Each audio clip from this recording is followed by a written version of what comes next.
Hinduism cannot live exclusively as one sampradaya. No.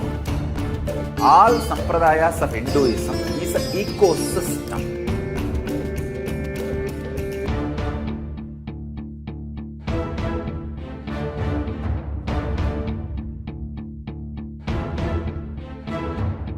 So don't keep quiet thinking that if one sampradaya is attacked, only that sampradaya is going to be affected. All of us are ecosystem.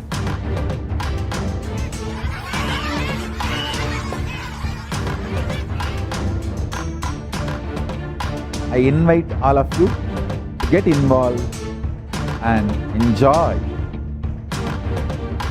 Hinduism by the principle of Dharmo Rakshati Rakshitaha. When you protect Dharma, Dharma protects you.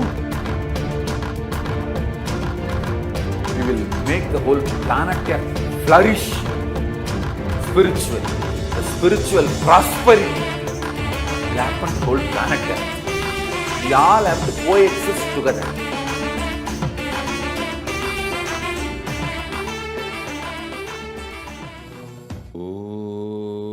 Nithyanandeshwara Paramashiva Samarambam Nithyanandeshwari Paramashiva Shakti Madhyamam Asmadacharya Paryantam Vande Guru Paramparam.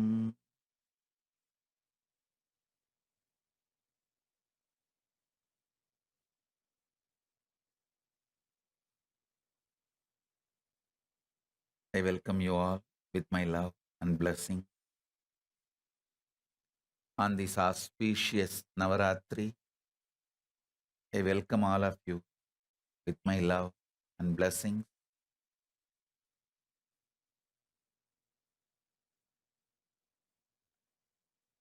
This Navaratri, I'll continue that 64 manifestations of Paramashiva. I was explaining, connecting all of you with the 64 manifestations of Paramashiva.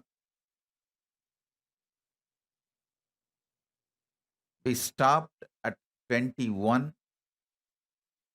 I'll start further manifestations and also answer your questions. Spend some time with you guys every day. This whole Navaratri.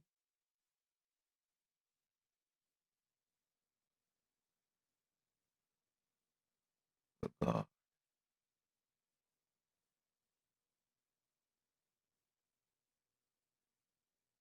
The more time I sit in Samadhi, more the real work is happening. Continuously happening. I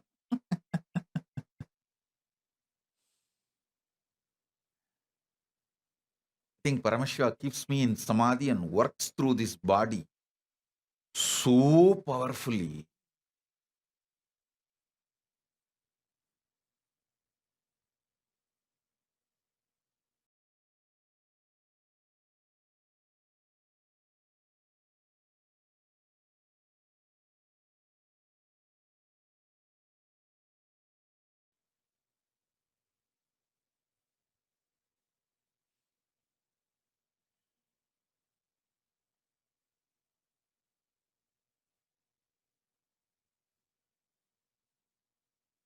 The next Paramashiva's manifestation is Ardhanareeshwara Murti.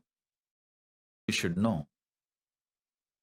Ardhanareeshwara is the manifestation of tantric enlightenment, highest enlightenment as per Tantra. Tantric tradition. Ardhanareeshwara is the symbol. Listen. See, each Murta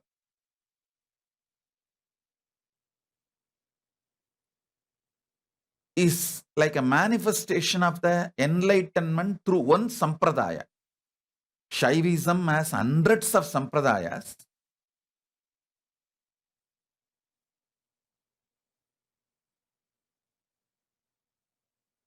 So each sampradaya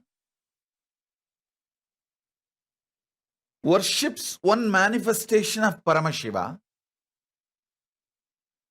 That sampradaya's principles, concepts, truths, powerful cognitions, all is manifested in that form of Paramashiva. All the great truths of Paramashiva, all the truths Paramashiva revealed in Tantra is manifested in this one form, Ardhanareeshwara. Understand? Tantra is the most beautiful, powerful, easiest enlightenment science, because there's no vidhi and nisheda in Tantra. It's a pure, powerful cognitions. See, in every sampradaya, we give some do's and don'ts. Whenever there is some don'ts, always you feel resisting. But in Tantra Sampradaya, there is no don'ts.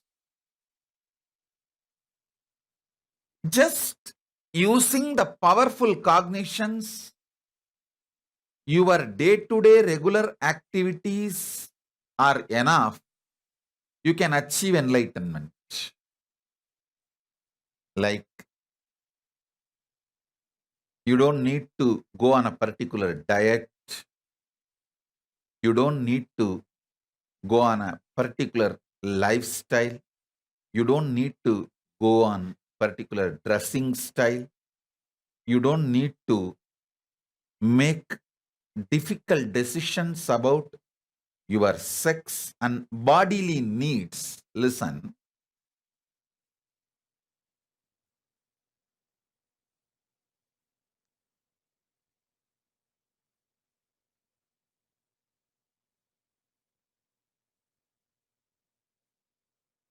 Usually human beings have multiple reasons for their sexual activity.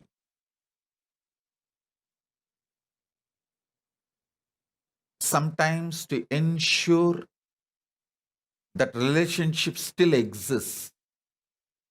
Sometimes the urge generated through the hormonal pressure.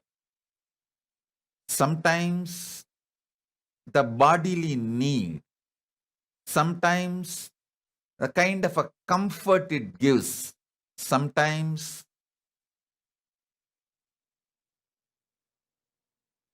to forget all other worries and sufferings. There are multiple reasons.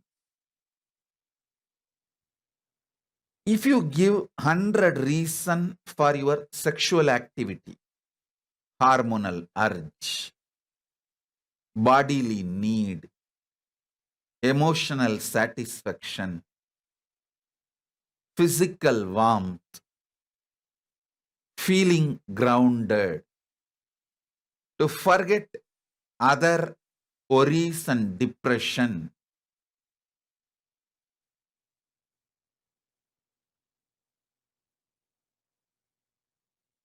You may have 100 reasons. Each of the Hindu tradition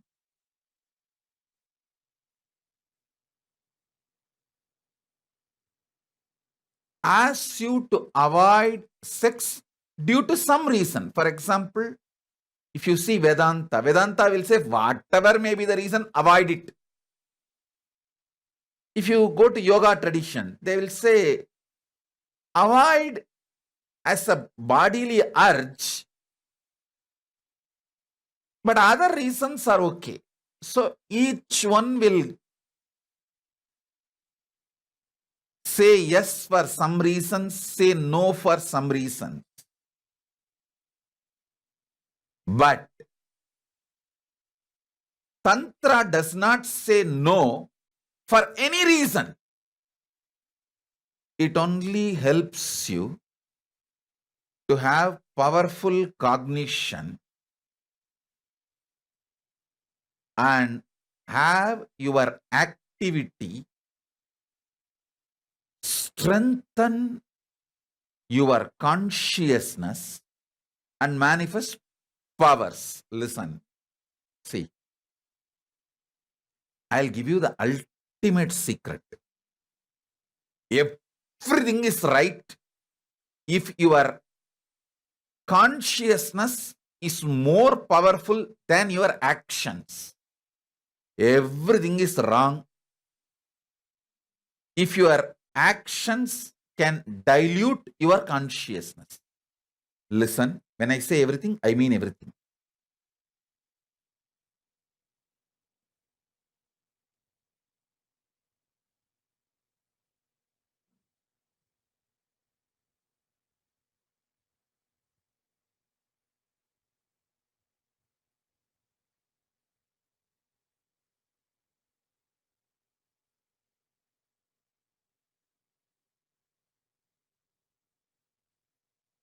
All of you understand. If the power of your consciousness is not diluted, no actions, effect, side effect touches you.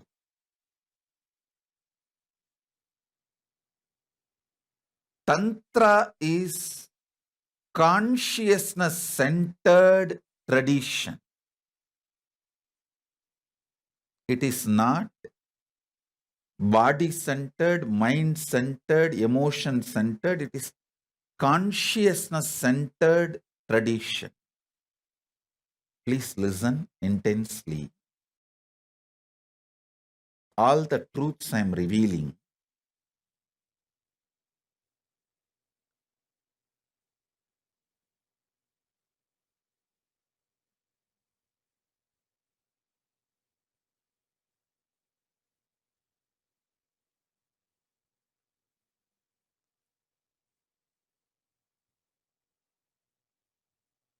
if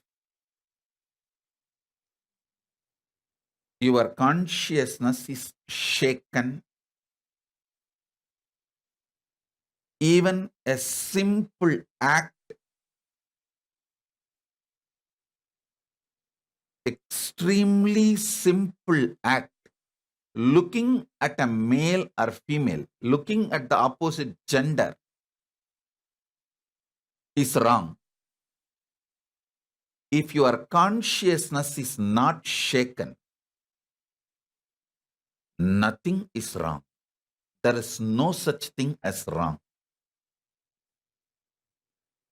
Tantra is all about strengthening your consciousness through every action. Tantra disciple asks, is sex wrong? Guru answers straight one line. If the person with whom you are having relationship is higher conscious than you, it is an initiation, it's a blessing. The person with whom you are having relationship is lower than your consciousness, it is loss. Not wrong, but loss. Listen. Tantra looks at the sex as only profit loss activity, not right wrong activity. Understand it. If you understand, you can experience Ardhanareeshwara today.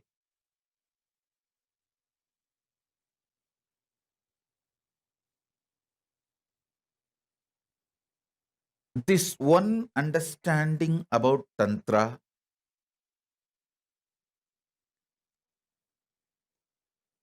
not only can enlighten you, can make you manifest all powers. Listen, all powers are from your sexual energy. If you feel you have too many patterns, you are too complicated about your food, your sleep, your sex, your priorities. If you feel you are complicated, Tantra is for you. How many of you put in your Facebook the relationship status? Many people put single, many people put married, many people put it is complicated. If you put complicated, Tantra is for you. Paramashiva has revealed the signs thousands of years before for all those who put in their Facebook status, relationship complicated. If you feel you are messed up, Tantra is for you.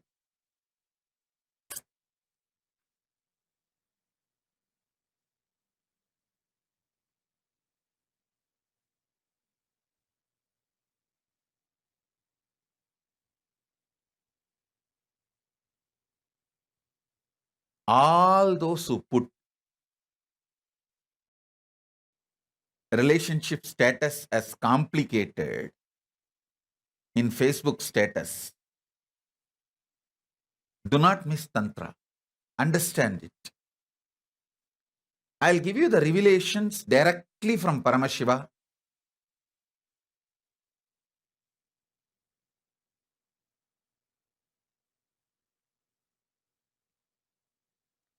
In public, in the public platform, how much can be revealed, that much I will reveal.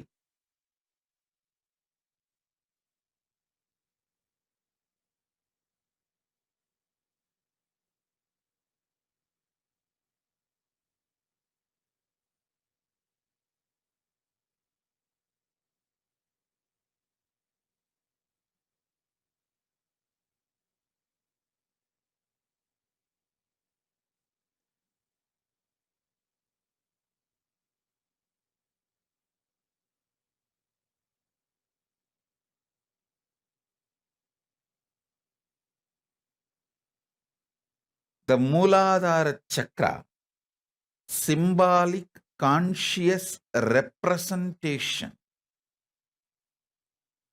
of the sex energy, is described with 4 petals, lotus.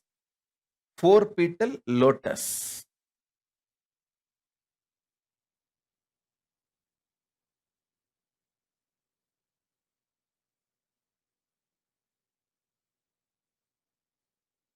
The one petal represents autosex, means enjoying your own body. Like even eating tasty food comes under autosex. Eating tasty food up to masturbation, whole thing falls under autosex. Enjoying your own body. The second is enjoying your own gender, same sex. Third lotus petal is enjoying the opposite gender. The fourth lotus petal is enjoying the whole cosmos, whole universe, having union with this whole universe. That's the fourth petal. Listen. Ardhanareeshwara is the manifestation, represents all the 4 completion, fulfillment, the all 4 dimensions in you. When it manifests into the complete completion, you become Ardhanareeshwara. Ardhanareeshwara manifests in your body. I tell you,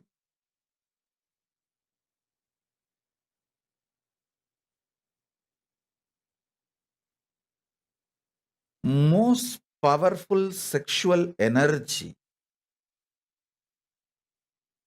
is radiated by the kids who are taught from young age to connect with Krishna or Muruga.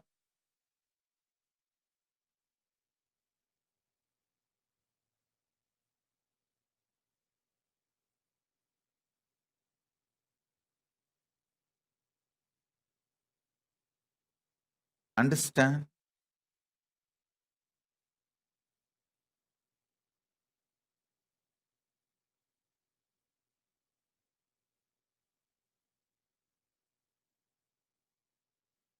In Hindu tradition, if you are born from Vaishnavite family, in the young age itself, you will automatically pick up Krishna as your beloved if you are in the female body, if you are in the male body as a friend. Whether you are a male or female, you will develop some kind of an attachment, feeling connection with Krishna from the young age. Same way, if you are from Shaivite family, you will develop the connection with Muruga, Subramanya. The kids, male or female, who develop this kind of a fantasy-centric, I am using the word fantasy-centric, which is very low and in a way even not completely expressing what I want to express, but the English has only the fantasy word. I can say that visually having union with Krishna or Muruga, even intimate friendship,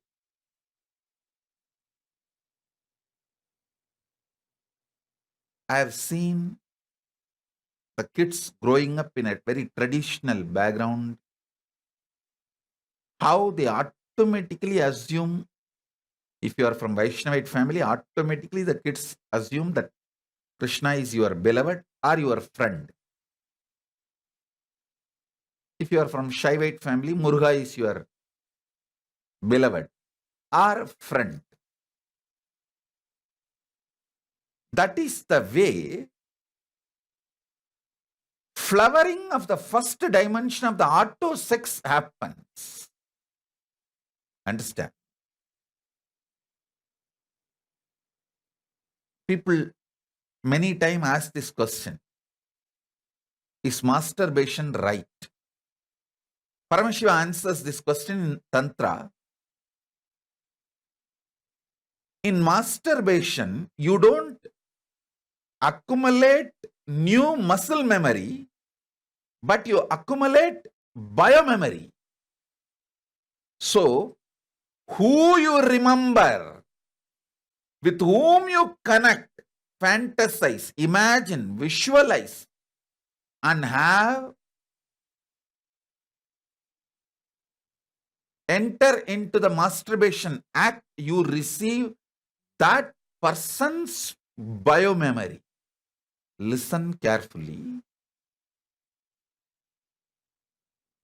The act masturbation itself is not looked from the prism of right or wrong in Tantra. It is looked at profit loss. If you connect with the higher conscious beings, even masturbation, you receive their biomemory. See, when you enter into a physical sexual act, you receive muscle memory, biomemory, bioenergy, all the three from the other person. You should know even male receive from female and female also receives from male. It is give and take. That is why if you have multiple partners, especially who are lower than your consciousness, you may have pleasure but not peace. You may have pleasure but not peace, because the exchange of muscle memory, bioenergy complicates and makes the inner space mess.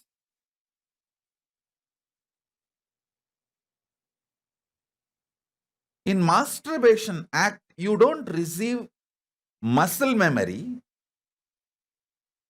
but you receive biomemory. So with whom you visualize matters. That decides whether your consciousness is going to raise to the cosmic union, or the consciousness is going to go down to a more lower existence, lower level existence. See, life is all about profit loss calculation, not right wrong dictations. Listen, Tantra does not look at life as vidhi nisheda. It looks at life as profit and loss. It just tells you what can profit you and what can bring loss, and leaves the decision to you. It does not implant guilt in you. That's the beauty of Tantra. Tantra absolutely avoids guilt. Vedanta and yoga uses guilt to evolve you, to train you, to give you enlightenment. But Tantra does not. Tantra does not use guilt for any purpose. It just says guilt has no relevance in the path of enlightenment. That is Tantra. I think I am in a very strong samadhi. That is why I am revealing everything without bothering about the society's reaction, especially when I talk about all these subjects. Anyhow, it is there. Let me do my job of revealing all the truths to all of you. Whoever wants, they can evolve, get enlightened, manifest powers.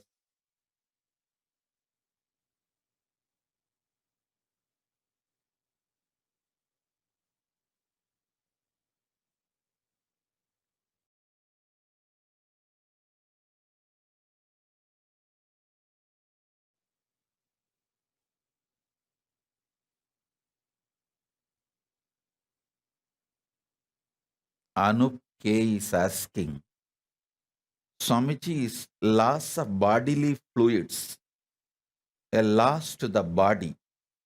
I heard it takes a lot of energy to make one drop of sexual fluid. Is it true? Anup, listen. Again here, the whole calculation is profit loss. With whom you are sharing. The person with whom you are sharing, if that person carries higher powerful cognition about life, about themselves, about you, about sexual act, if the person is consciously higher, then you don't lose anything. If the person is consciously lower, then you lose everything. Whether it is a masturbation act or sexual act, all four levels of act. See, as I said, the Tantra describes elaborately these four. Masturbation, that masturbation falls under auto sex. From food, seeing pornography, everything where the other person is not physically involved, falls under masturbation, autosex. All that falls as autosex. The second is enjoying the same sex body. Third is sharing yourself with the other gender, opposite gender. Fourth is union with the whole cosmos. Listen.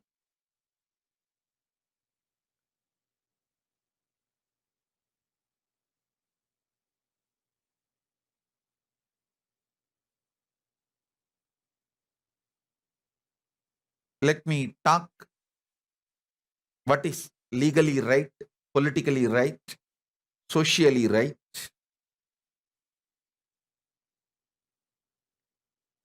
I'm not promoting you should do Tantra in your place. All I am trying to tell you is you should obey your country's law, your society's law, how they put. If you are, your country, your society, your community does not agree, acknowledge, you watching this video, do not watch. So let me put the disclaimer. Listen. With the disclaimer, let me reveal the great truths from Paramashiva, from Kailasa, directly from Paramashiva about Tantra.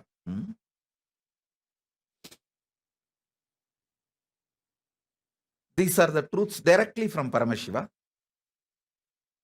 He reveals in Agama and Tantric scriptures. Listen.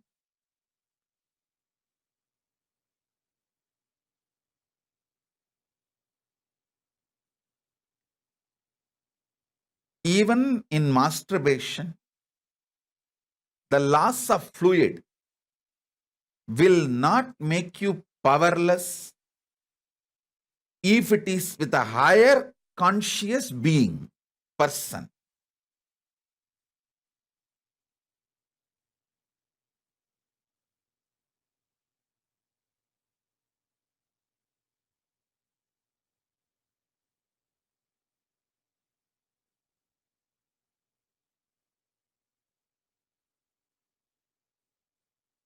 Concetta Gelota is asking, does that mean it is okay to connect to deities while auto-sexing? Listen, you can connect to the deities who have declared that they are available.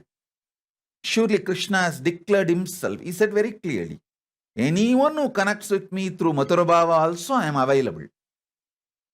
Those deities, those gods who have declared that they are available for you to connect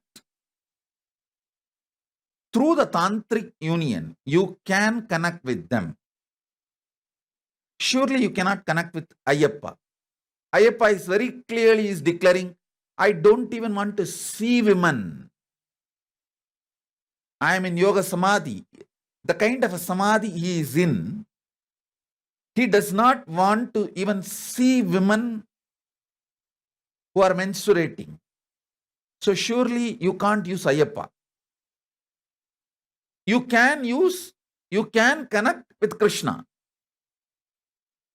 So you can't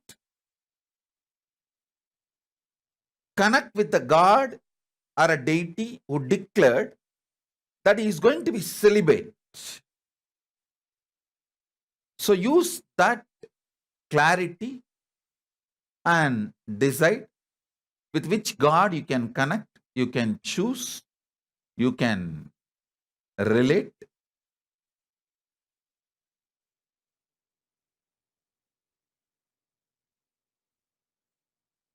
It is all about with whom you connect.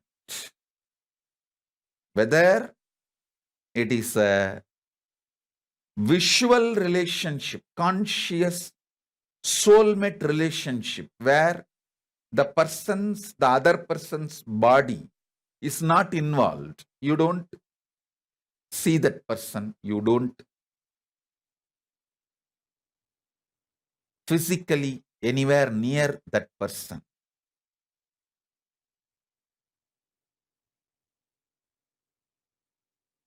Even in masturbation, if you are connecting with somebody who is depressed and low energy, it will terribly affect your biomemory. Understand? Understand that. Be warned about it.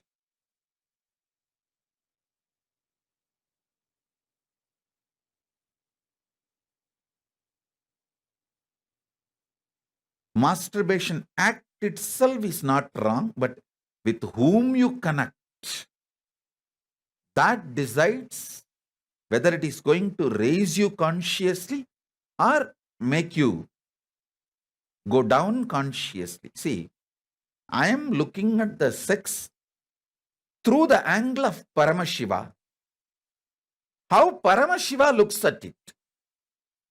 That's the way I am looking at it. Paramashiva hardwired you for enlightenment, to achieve the ultimate. So the sexuality in you also is hardwired for enlightenment. So I am looking at that angle. That is the angle I am looking at the whole sexuality. Ardhanareeshwara is the symbol of cosmic union. Paramashiva, who is the cosmos himself, is celebrating Paramashiva Shakti, who is also cosmos herself.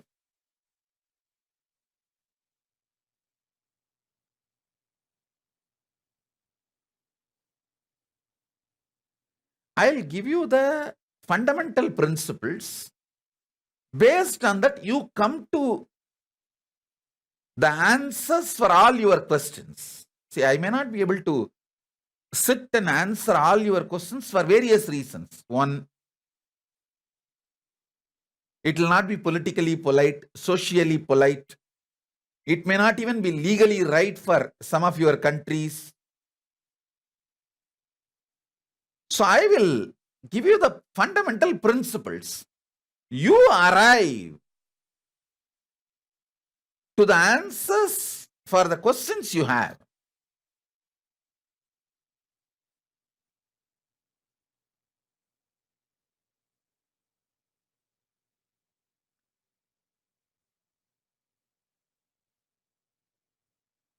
Concetta Galota is asking, what if lower conscious people remember you?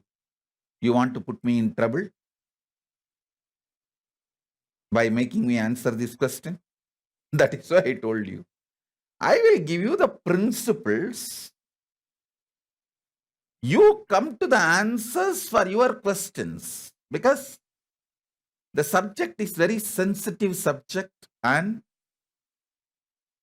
the enemies who are waiting to hurt Hinduism, enemies who are waiting to abuse Hinduism, use Tantra and Agora Sampradaya as a weak link and attack Hinduism left, right, center. So don't ask me the specific answers which can be used by the anti-Hindu forces to attack Hinduism. I'll give you the fundamental principles. You arrive, you come to the conclusion, you derive answers from these formulas for your questions.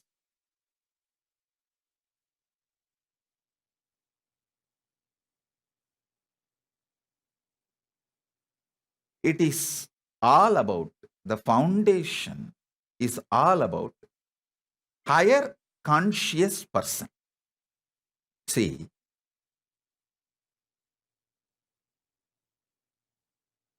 for example, both of you are tantric couples. The tantric couples, they decide, see, you don't know who is higher conscious, who is lower conscious. But you decide, now we will keep all our old ideas away and bring the highest powerful cognition about ourselves and the opposite person and the sexual act and the life and enter into that act. That is what is called tantric ritual. Then that sexual act becomes a tantric ritual. That's the way the Tantra describes what you are supposed to feel, decide consciously about you if you are a male, what you are supposed to cognize about you if you are a female, what you are supposed to cognize about you if you are the other genders, like a gay or any other genders. Because Tantra describes 11 genders. It is not just 3. In Tantric tradition, it is 11 genders. And the cognitions you are supposed to carry about you, the cognitions you are supposed to carry about the other person, and the cognitions you are supposed to carry about the sexual act is elaborately described.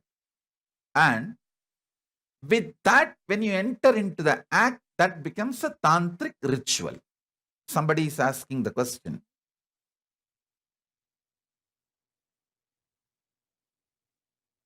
Does Tantra have an age limit? Mahaguhambananda.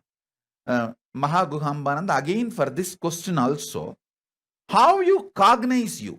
For example, physically you may be 90, but psychologically, mentally, emotionally, consciously you feel you are 16, then the physical age has no role. So again, for this question also, your cognition is the answer. Somebody who is physically 20, but feels so tired about life, frustrated, depressed, they feel like they are 90 or 80, it's a consciously they are frustrated, then even 20 is not the right age. So it's all about consciously how you feel. Consciously how you feel. Concetta Galota, she is writing that I apologize and retrieve the question, Swamiji. Listen, I am not angry with you. I am only telling you, don't put me in trouble, because one, you are a sincere devotee. I have to honestly answer you. But the answer I give can unnecessarily be used as a weapon by anti-Hindu people to harass and attack and make more memes material and all that stupidity. So understand, you all need to know, Hindus do not have a right to learn Hinduism from the Hindu gurus. All of you understand this. Concetta Galota, you should know, Hindus don't have a right to teach the truths of their religion or learn. I am trying to teach my best. All the constraint put on me, socially, legally, morally, everything. So all of you should know, if I am not directly answering your question, just giving you the principle, it means you Hindus do not have a legal right to learn about Hinduism. You are in a world where Hindus are banned to learn the Hinduism. You do not have a religious right. You be very clear. You guys are slaves. You don't have a religious right to learn your religion. That's a straight truth. Understand that. So within that constraints, I am trying to teach you the truths and letting you to come to answers and conclusions from these basic principles. See, if I don't talk about Ardhanareeshwara, it will be a criminal negligence because I am born from Ardhanareeshwara. All of you should know the Kshetra for Ardhanareeshwara is Tiruvannamalai. Tiruvannamalai is the place where Devi became Ardhanareeshwara. So in Tiruvannamalai, there are two traditions. One tradition says Shiva gave the half to Devi. There is another one tradition says Devi gave the half to Shiva. I don't know how many of you know. There are two traditions in Tiruvannamalai. Shiva gave the half to Devi. That is called Agama Sampradaya, Saiva Sampradaya. There is another one tradition. Devi gave the half to Shiva. That's called Gupta Sampradaya. Hidden Sampradaya, Gupta Sampradaya. Our Tiruvannamalai ashram is located in a place where Devi gave the half to Shiva. That is why the huge Shiva hill is hidden inside Devi hill. I don't know how many of you have gone to our Tiruvannamalai ashram. In our Tiruvannamalai ashram, if you see from Tiruvannamalai ashram, the Devi hill only will be seen. Shiva hill is covered inside Devi hill. Only in our ashram you can see that scene. Because Devi gave her half to Shiva in our ashram. Where our ashram is there, exactly in that same place. See, Shiva gave his half to Devi in Pavalakkundru, where I became enlightened. Devi gave her half to Shiva in Gautama ashram, where our ashram is there. That is why my Guru, Isaki Swami, told one of his disciples to build Rajeshwari temple. See, in Rajarajeshwari, Shiva merges into Devi. In Dakshinamurti, Devi merges into Shiva. It's a very powerful Gupta Sampradaya, it is called. Gupta Sampradaya. Shakti Yov is messaging, I am a proud Hindu. If you are a proud Hindu, get a diplomatic status in the country in you are living for Kailasa, where you get the freedom to listen the original truths of Hinduism from me directly without getting edited. Then declare you are a proud Hindu. Till then, you are a goat hypnotized as a lion. You are not a proud Hindu. Be very clear. You are slave Hindu, but mentally fantasizing you are a proud free Hindu. Be very clear about it. How careful I have to choose words and speak about Tantra. That shows you Hindus are slaves. You have no right for religious freedom. The religions which teaches terrorism and ask you to kill other people, they teach more freely about their religion. And here I am teaching you life positivity. Absolute life positivity. Science of enlightenment. But how careful I have to be to choose every word. Don't try to come and do ding-dong here, saying you are a proud Hindu, you are a free Hindu, you are a happy Hindu, get lost.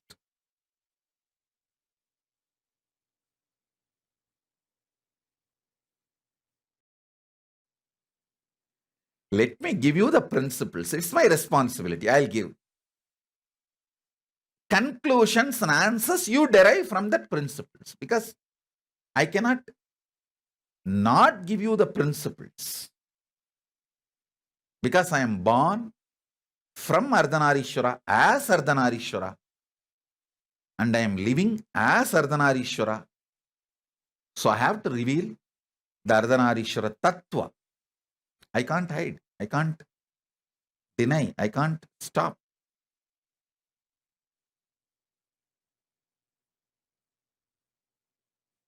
It's directly from Paramashiva. So understand the whole thing. Whether it's a science and principles of autosex or the same sex or opposite sex or the cosmic union. In every level, it's all about who is higher conscious. That's all. Nothing else.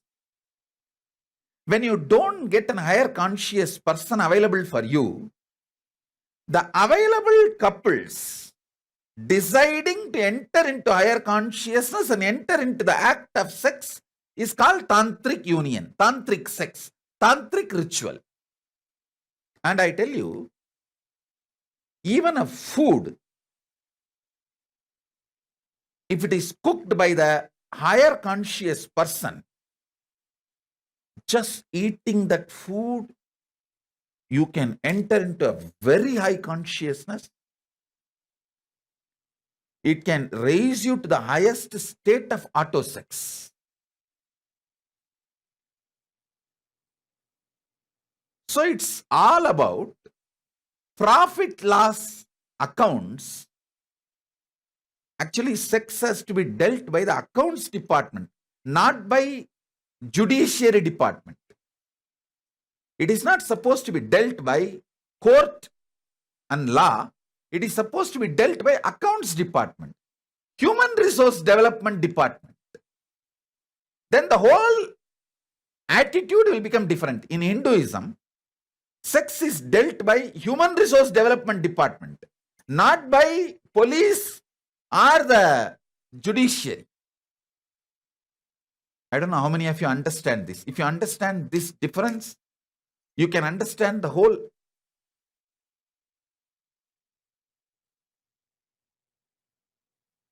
Sankhya, the whole way, the whole method.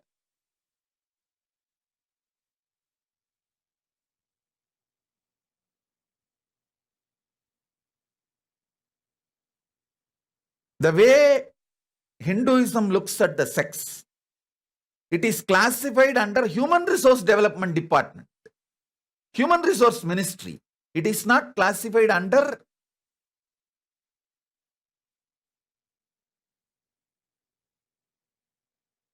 law and order or law ministry. I don't know how many of you is aware. Almost, I can say almost 99.99% no rape before the India was invaded in Hindu tradition. I'm very clear about it. I'm talking very responsibly after studying elaborately about the Hindu history. There were wars, there were murders, but no rape. Because the whole sex was dealt by human resource department, and even the education, you see, only if you are taught something is wrong, you will do that wrong to take revenge.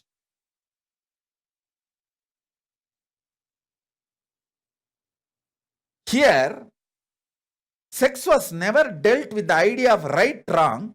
It was dealt with the idea of profit loss. So the concept of rape was never a common ideology till the invasion happened in Hindu nations. Better let me use the word Hindu nations, because there were 56 Hindu nations.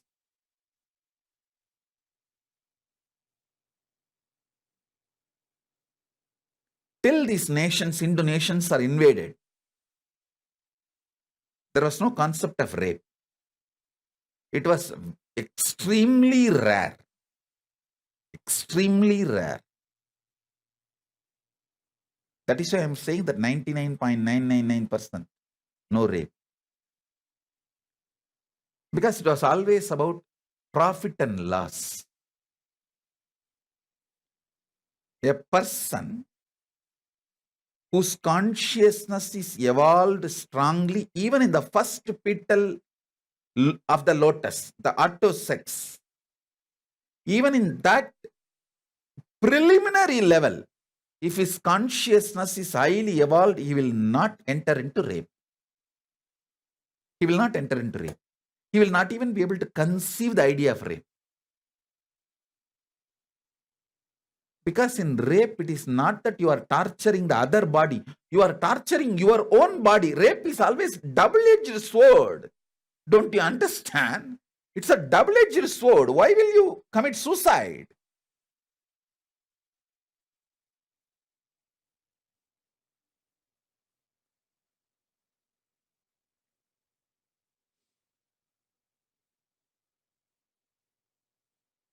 After studying thoroughly about the Hindu history, the 56 Hindu nations, before the invasion, not only was flourishing in the happiness quotient, even the GDP of the world, more than 1/4, more than 25%, up to 33%, Hindu nations were responsible before the invasion. I want all of you to know, not only richest country, more than 33% of the world GDP was from the Hindu nations before the invasion. One of the fundamental reason was people were fulfilled in their sexual life. Their sexual life was absolutely fulfilled. That was one of the reasons for their flourishing, their life positive attitude.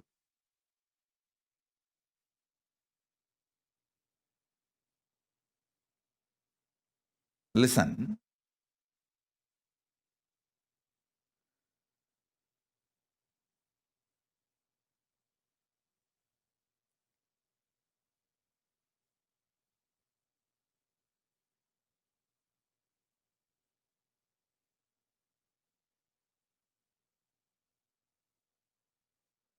if you start looking at the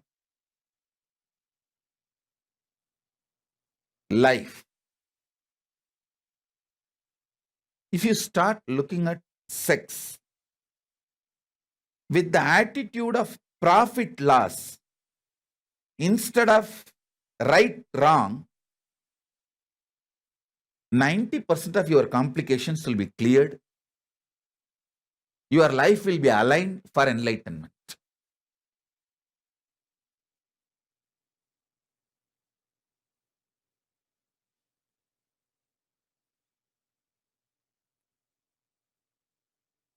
Chaya Bharadwaj is writing, even Ravana abducted Sita but never violated her as she did not consent. Please understand, abducting is allowed in Rakshasa's lifestyle, Asura lifestyle, but violating is not allowed. You can abduct and try to convince, work on convincing, but violating is not allowed as per even the Asuras, Rakshasa's law of life. But in the human level, even abducting is not allowed. And one more reason, Ravana also had a curse on him that if he touches any woman without consent, his head will burst, he will die. And above all,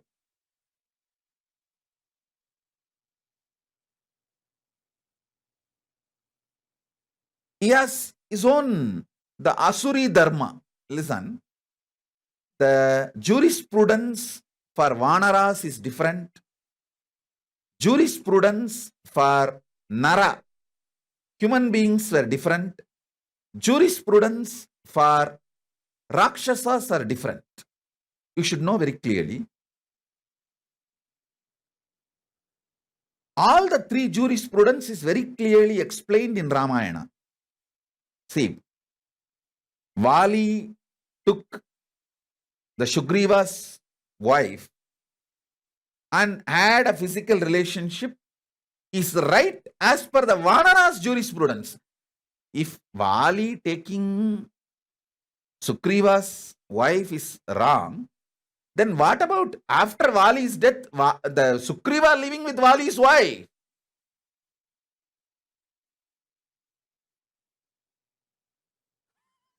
Answer. So, Vanara's jurisprudence is different.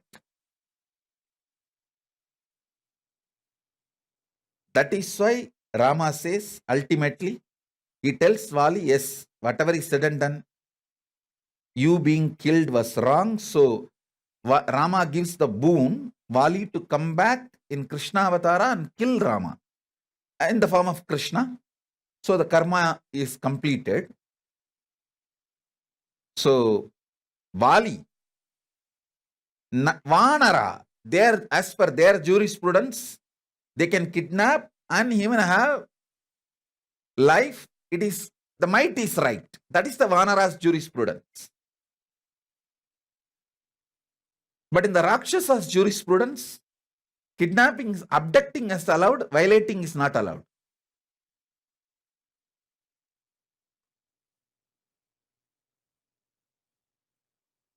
You can ask why then Rama killed Ravana. In human jurisprudence, even abducting is not allowed. So what Rama did is right. Ravana lived his jurisprudence. Rama lived his jurisprudence.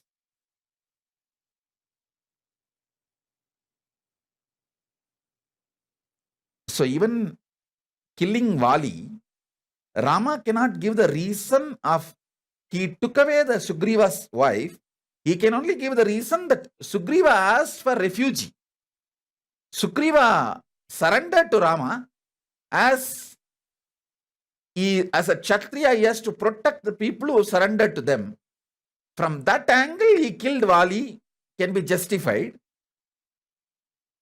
Otherwise, killing Vali for the sake of Vali stole Sugriva's wife was not as per the, it is not right as per the Vanara's jurisprudence.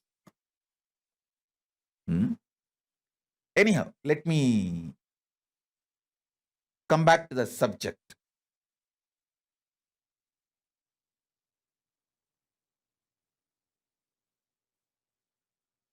It's a too vast subject and too many things need to be answered.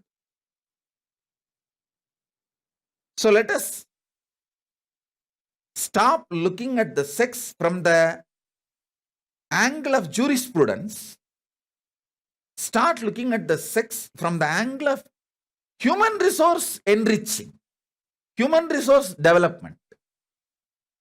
How it can contribute to evolve human being with life, love, laughter, joy, how it can enrich human beings, entrain human beings, enlighten human beings.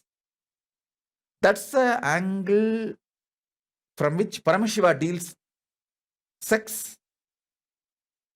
And the Ardhanareeshwara represents that angle, that truth. Ardhanareeshwara represents the cosmic union, the ultimate cosmic union of Paramashiva Shakti and Paramashiva becoming one. Becoming one.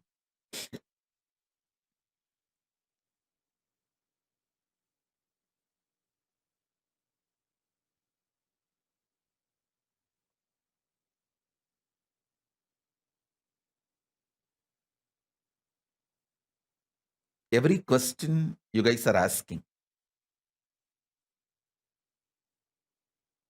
Mahaguhambananda is saying, please make a separate webinar on this, Swami. Mahaguhambananda, even if I make a webinar in public platform, I cannot speak more than this. Whatever I can speak, I'll speak now itself. I'll share now itself.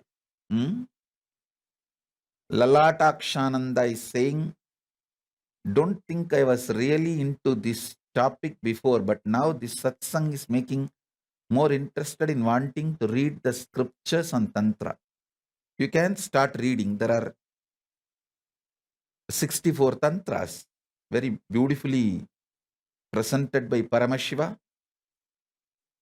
And you can start with Guru Gita. And after Guru Gita, you can read Vijnana Bhairava Tantra, and there are so many other tantric scriptures. I can give the list also. What all is the best to read?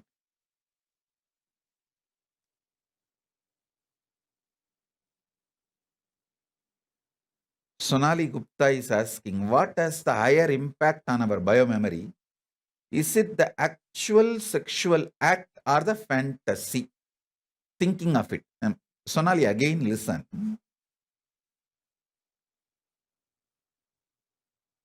In the actual act, you receive muscle memory, bioenergy. In the fantasy, you receive biomemory alone. So, it depends on with whom you are having.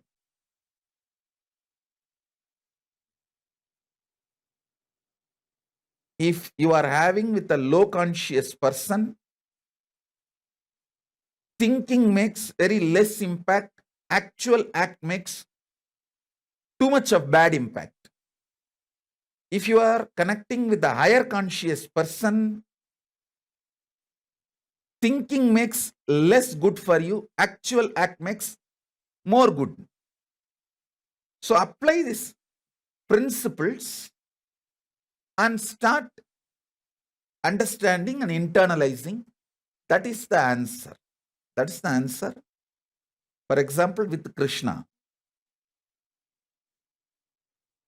thinking is less beneficiary. If the possibility of Krishna Loka, Goloka opens for you, and you reach, you experience physically, or he comes down and gives you the physical experience, then naturally it leads to absolute Ardhanareeshwara manifestation in you. So it's all about with whom. With whom? Sri Kailasananda is asking, Swamiji, what about the dream state? Like some beings coming in the dreams about which normal human beings have no control. No. Kailasananda, you have absolute control over your dreams, whether wet dream or nightmare. When it reaches certain level, you will see very clearly you are dreaming. Whether wet dream or nightmare, you have a control over it. You can't say, you can't disown the responsibility for your dreams. No. I don't agree with that. So Kailasananda, you should know very clearly, many times, even in the wet dream, you suddenly know that you are dreaming and you wake up. Or in the nightmare, you suddenly know you are dreaming and you wake up. After waking up, you feel good or bad. For waking up is different. But wet dream or nightmare, you can't disown the responsibility.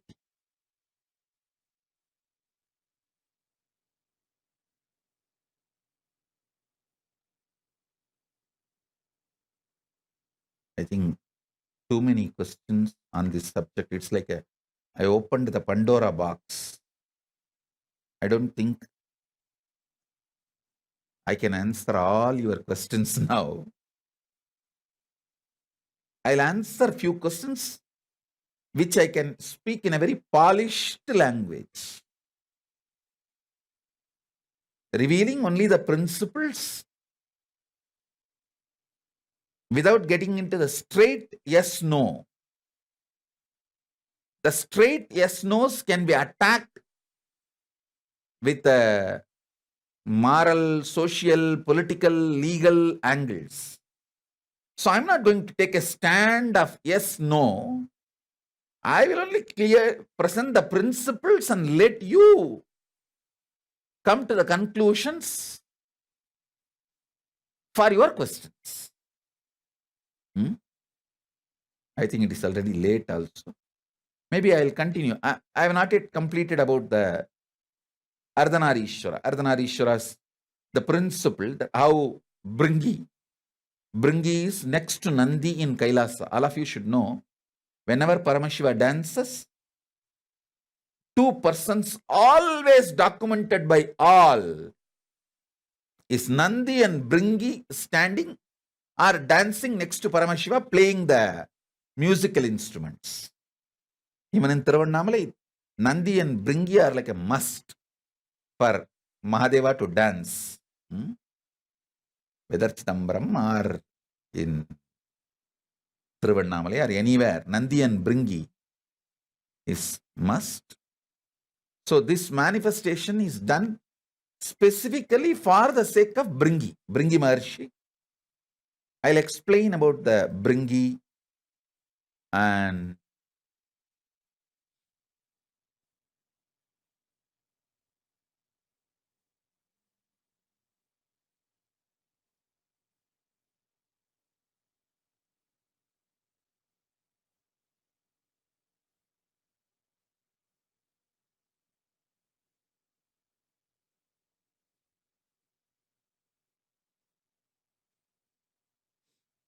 there are a lot of funny questions appearing everywhere in all social media platforms, which I am not going to answer. And maybe today, whatever I have spoken, meditate on this. I'll come back again tomorrow's satsang. I'll explain about the Ardhanareeshwara more and answer more about the principle Ardhanareeshwara represents, the powerful cognitions Ardhanareeshwara represents. So with this, I bless you all. Let's all radiate with integrity, authenticity, responsibility, enriching, causing, living Shuddhatvaitam, Paramatvaita Saivam, the state, space, powers, being, superconsciousness and Kailasa, mahakailasa, Paramashiva. Paramashivoham, Om Nithyananda Paramashivoham, the eternal bliss, Nithyananda. Thank you. Be blissful. All powerful cognition, knowledge, only when you live, power manifestation and possibilities manifestation happens. This is a fundamental truth.